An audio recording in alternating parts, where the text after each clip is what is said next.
Hi, aloha, and welcome to the Empowered Empath podcast. My name is Jennifer O'Neill. And I'm Michelle Schneider.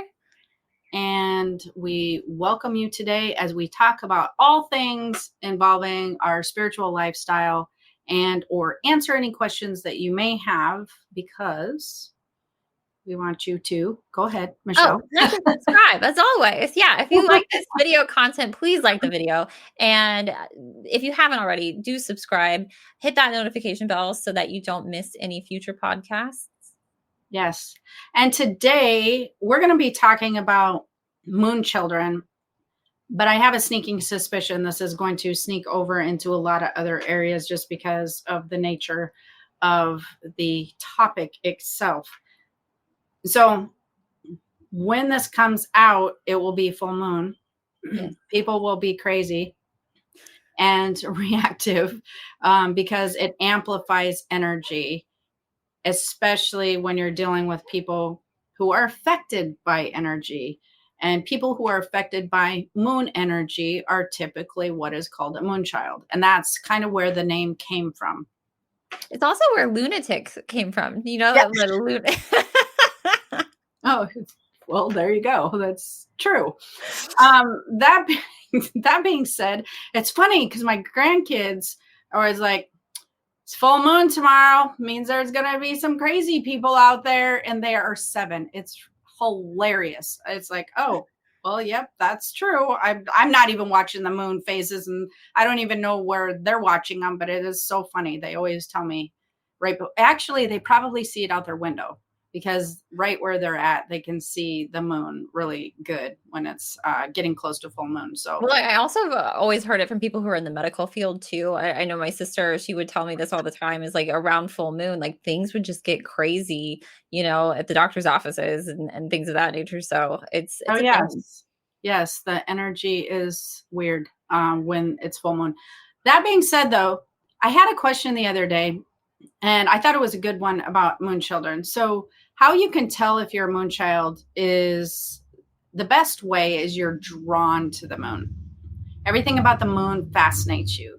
You are interested in it. You love looking at it. Moon phases, moon cups, moons in the sky, however you want to do it. You're like, it makes you feel all warm and fuzzy inside, or you feel some type of connection, or you feel just drawn to moons of any nature. They don't have to just be in the sky, but they could be, like I said, on a cup or whatever that is. But one of the things that I think that people don't realize about moon children is they're not just affected or drawn to the moons of this planet.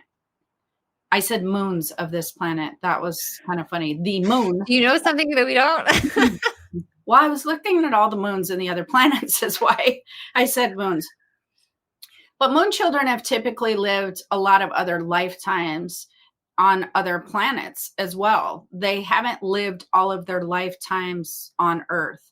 So they are really fascinated and drawn to moon energy, but they are also feeling drawn out into space or into the outer realm that is not on Earth, because they can feel energy from other past lives. They remember other planets. Their internal being and who they are is drawn outwardly, and they connect well typically with like alien type stuff. They're interested in that as well. They're interested usually about UFO things. They're interested in anything kind of basically going on in the night sky or in the skies above us, purely because they know there's a lot going on in the sky above us. They know that there's a lot of activity. They know that there's a lot of other planets, and they have fond memories usually. So usually as a moon child, that's also again an indication that you had good lifetimes on other planets as well. You have fond memories. You have kind of a homesick type thing sometimes for some people. So there's all different ways that you can be attracted in and or fascinated with extraterrestrial energy, which is something, again, I know I mentioned this on another podcast too, but we do have to get to that eventually. But moon children and star seeds are typically a little bit different too. People have asked, are they the same or are they different? Moon children, they are more aligned with other planetary energy. And by planetary energy, I mean other planets, other moons, other things of that nature. And they are typically peacemakers, healers. They want to have the zen of all things. They typically want to thrive and be successful in a certain place. They kind of want to be stationed and on their planet and that sort of thing. Or maybe they might want to discover another planet, but it would be similar to people being interested, I think, or I feel like, in the outdoors here, or, you know, the environment here and that sort of thing as well. But when you get into star seeds, there's a lot of different, I want to say, factions or different things within a star seed. So we might have people who had different type of careers as far as like protection or warrior type things or exploratory star seeds. There was, you know, there's a lot teaching star seeds. There's a lot more things that can encompass. That's not always peaceful if they're working with protection and things of that nature. Can you be both, or do you think you just fall into one or the other? No, I feel you can be both. You can have a star seed who's also very caring towards and very drawn towards planets and moons, and very interested in how that energy moves, interested in how that works with universal energy, interested in all the dynamics of the planetary alignment, astrological stuff, astrology type things, why one planet affects another planet, that sort of thing. That would be a moon child. But then you can have, like I just said, the star seed could have maybe a teacher position or exploratory position, and then with a moon child emphasis. So this is why I don't love labels, though, because then it's like, okay, well, can I do this and that? And then what would I call myself? And then what would I be over here? You know what I mean? Yeah. So I feel that, you know, you can call yourself a starseed, you can call yourself a moon child. Either one of them is most likely going to probably suit you if you have aligned with that name. If you aligned with a moonchild name, that's probably more going to suit you. If you align with a starseed name, that's probably more going to suit you, which means you might be a little bit more adventurous in dealing with other extraterrestrial energies, other beings and energies instead of planets. Does that make sense? So yeah. Starseeds have a great interest in what you would call here on Earth more humanitarian stuff or protection or working with extraterrestrial energies as far as beings. Moon children would be very drawn to environmental, planetary, things of that nature. So while, like I said, there could be some crossover because maybe we have some humanitarian type starseeds that are also very interested in the planetary stuff, I think that most people will typically identify more one way or the other. And so you will be affected more, I guess I would say, when it comes to things like solar flares or full moons, new moons, Mercury retrograde. What else? Venus in retrograde, other types of planetary alignments, eclipses. You're going to notice that your energy and your energetic frequency might shift more with those things than other people who have spent a lot of their lifetimes here on Earth, because you're used to working with that frequency or being aware of that frequency or learning how to work with that energy. But therefore, you're going to be more aware of it too, because it's going to be familiar to you. It's going to be on your radar because you're going to feel like, oh, I notice this energy. I can feel this this makes sense to me. It might trigger a memory of being on other planets too, where you're just like, I don't know what it is, but I really feel maybe powerful with this moon phase, or I'm feeling very powerful with this solar eclipse, or I feel like I need to clear my house. So you might, like maybe energetically, you might notice that different astrological events might trigger you to take some type of action, clearing, restructuring things, or something of that nature. That means that you're tuning into some knowledge that you have on a deep moonchild level, if that makes sense. Yeah. So these things have access to other information, these types of events,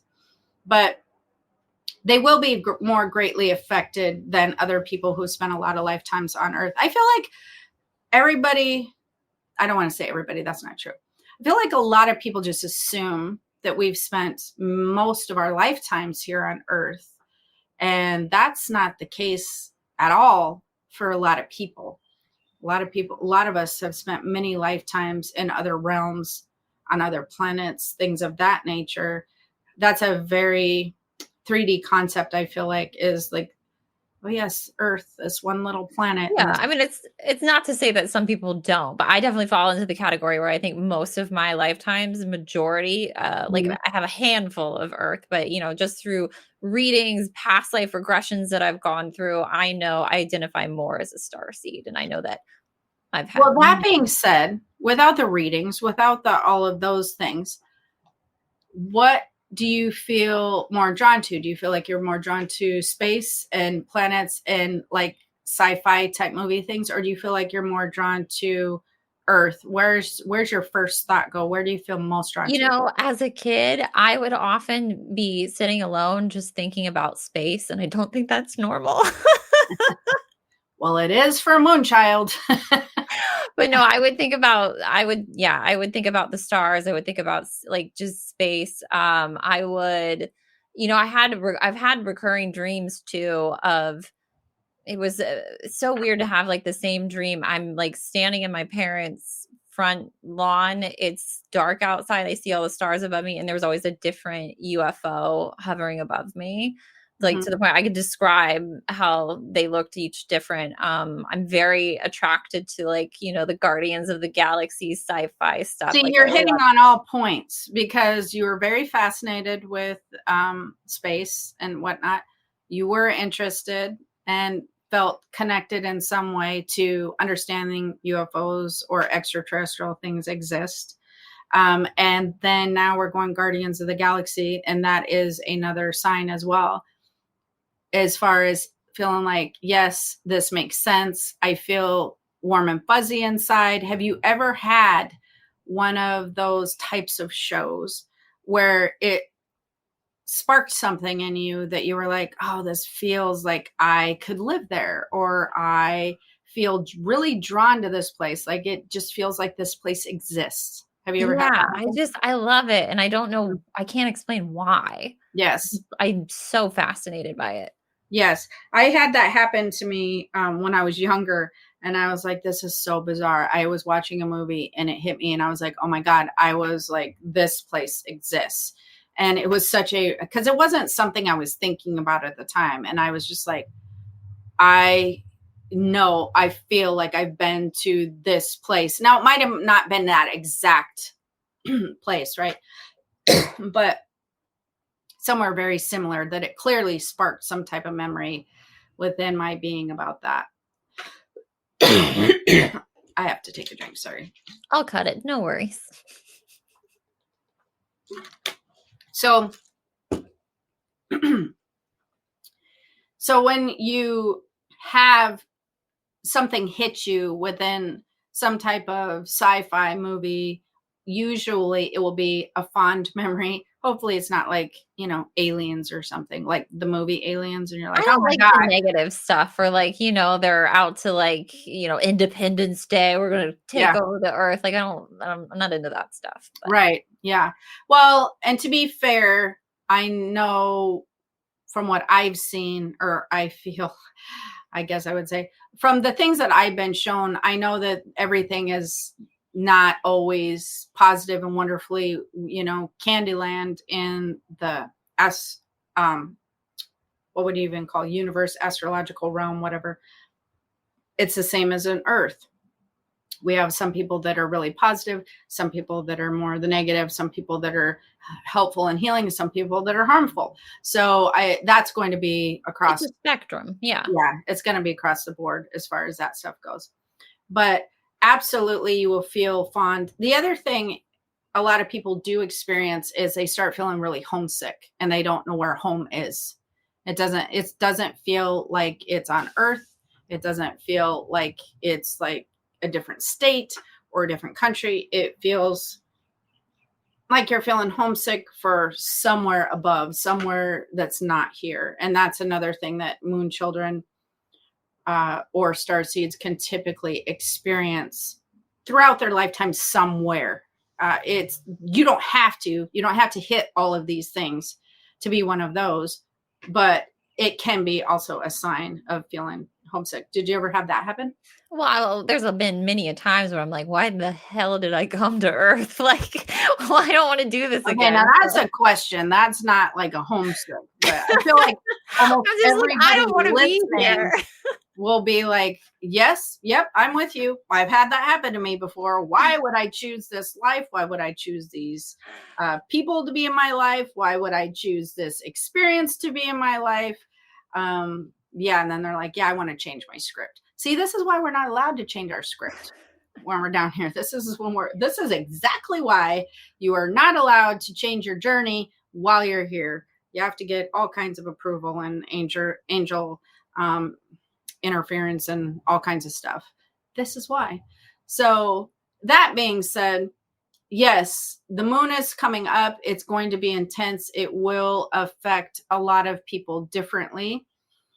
How I feel like you can utilize this information to enhance your life or your spiritual senses is to really connect in with that outwardly energy, that extraterrestrial energy, really connect in with the moon and the stars and the things that you think about when it comes to something beyond our Earth, because that helps the brain to go, you know what, there is more out there that I can't see.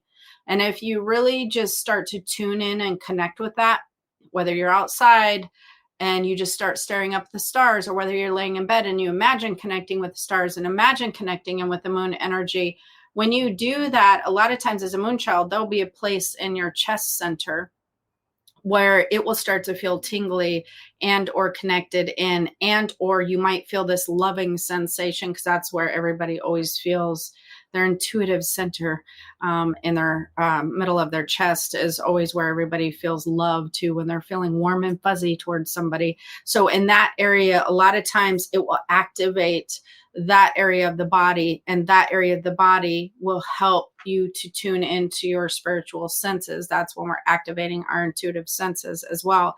And with that can become memories. So that's a good place to start learning how to connect in with your spiritual senses and learning how to connect in with other lifetimes and other information that might be held within your spiritual body and or your spiritual memory, is just allowing yourself to, be connected and feel it and imagine it and just allowing that vibration to happen.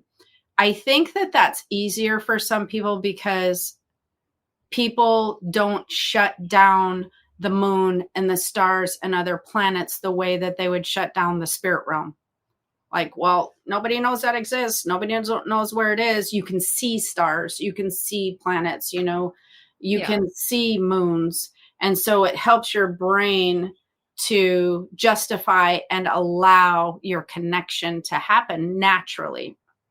And then there's no belief system that interferes and shuts that down. Like, oh, no. You don't even know. Where'd you get this info from? You don't even know that that's true. You don't know what that looks like, because we actually have photo evidence, right, of all the things within our galaxy out here. But then you can take it so far as to go outside You can imagine what might be out there further, what might be out there further than that. And that will help to expand your spiritual body. It will help you to connect in. It will help you to bypass any of the brain's resistance, if that makes sense. Yeah. So it can really be helpful on those regards. And then the other thing is when you start to feel the vastness of astral energy and universal energy, that can help bridge that gap to when we're working with universal laws, because there has been a lot of documentaries done on some things. Who was it? Bob Lazar that did some stuff on when they were studying the propulsion systems of a UFO that had crashed. There's a lot of scientists that have talked about these types of things, and they say they have no idea. Like I want to say quantum physics, or we'll just say operational system behind how that they propel themselves, how they levitate the crafts, how they move in and out of atmospheres, but also don't burn up. They just cannot wrap their brain around it. We don't have the proper knowledge here yet. So that is a very good bridge to help with your brain and your spiritual self to go, well, clearly they're working with some type of energy. They're working with some type of ability that we don't have here on Earth. That means that energetically, the law of attraction, the law of allowing, things of that nature have some substance to it, or could possibly have substance to it if you're a non-believer in those types of things, or you're having a hurdle getting there.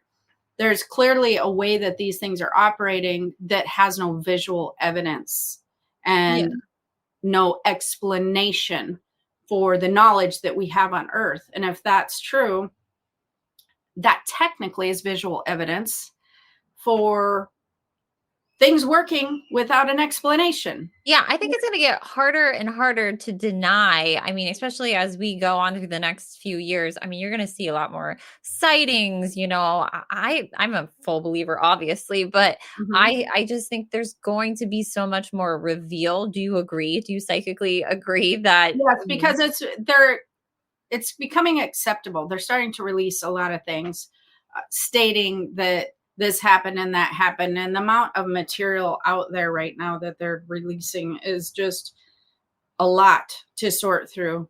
But they're starting to say, yes, this did happen, or these are events that have been reoccurring, or these pilots do see things, you know. I mean, we've known this forever, but now they're releasing the reports that have been reported to whoever that they were supposed to report things to. And those are also evidence of clearly things navigating by way that we don't have knowledge of. Yeah. And so, yes, the sightings will grow. I don't know. I don't entirely feel like the sightings have grown as much as people are more aware of the sightings. Yeah. I feel like that's kind of the difference. They're more aware of the sightings through cameras, video, you know, like phone video footage. They're talking about it more. You know what I mean? It's not like, oh my God, I'm crazy. I can say I seen a UFO or whatever, and people aren't going to try to put them in a straitjacket or something.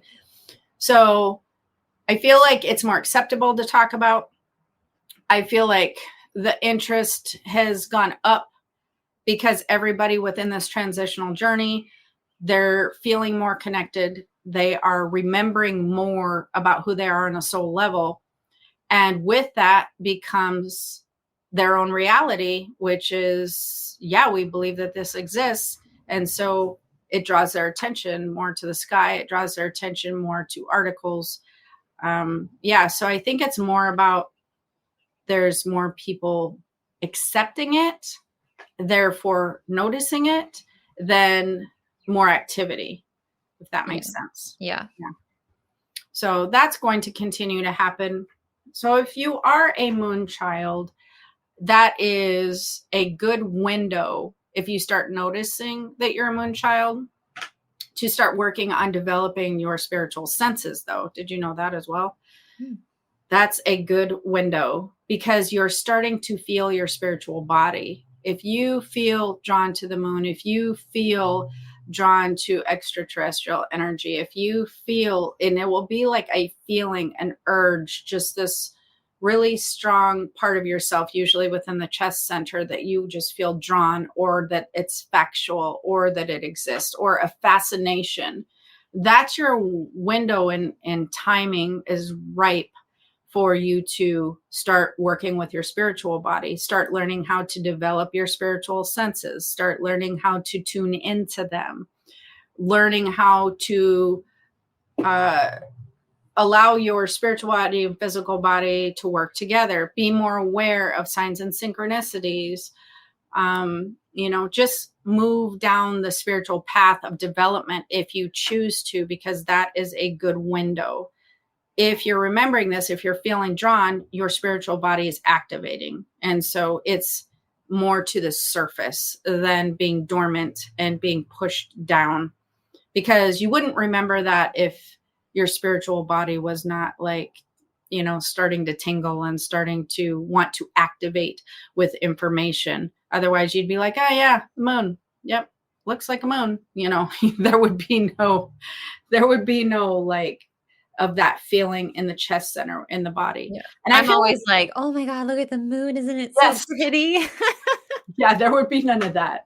There would be none of that obsession or fascination, or, just the, oh my gosh, this is amazing. That feeling that you get within the body. I mean, and don't you notice now that I mention it, that you do have that feeling of either calmness or just that some type of sensation when you see the moon, like it's just, wow, that's cool. Isn't that awesome? It just looks, I don't care how many times I see a moon here in Hawaii. Like, we can see it every day. And it's like, wow, look at it now. Look at it today. It's just like, it gives you that really nice feeling vibe in the body where you're just like, oh my gosh, this is amazing. So anyways, would you like to add anything? Do you have any questions? I don't think I have any more questions. Okay. Wow. I've been doing a good job. We're not having to cover more questions.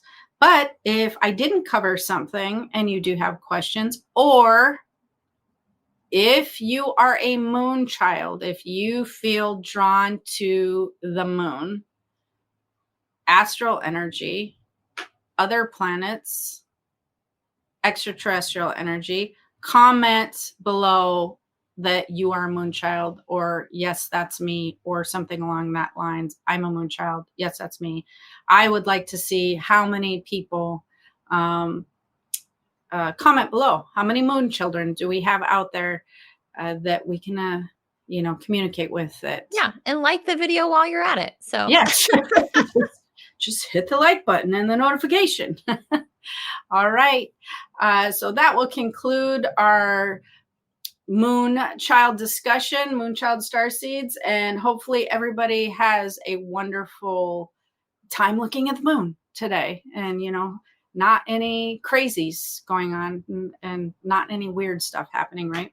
Absolutely. Right. Yeah. So have the most amazing day. We will see you next week. Aloha. Bye. Introducing Instagram teen accounts, a new way to keep your teens safer as they grow, like making sure they've got the right gear for riding. Knee pads. Check. And helmet? Done. See you, Dad. New Instagram teen accounts, automatic protections for who can contact your teen and the content they can see.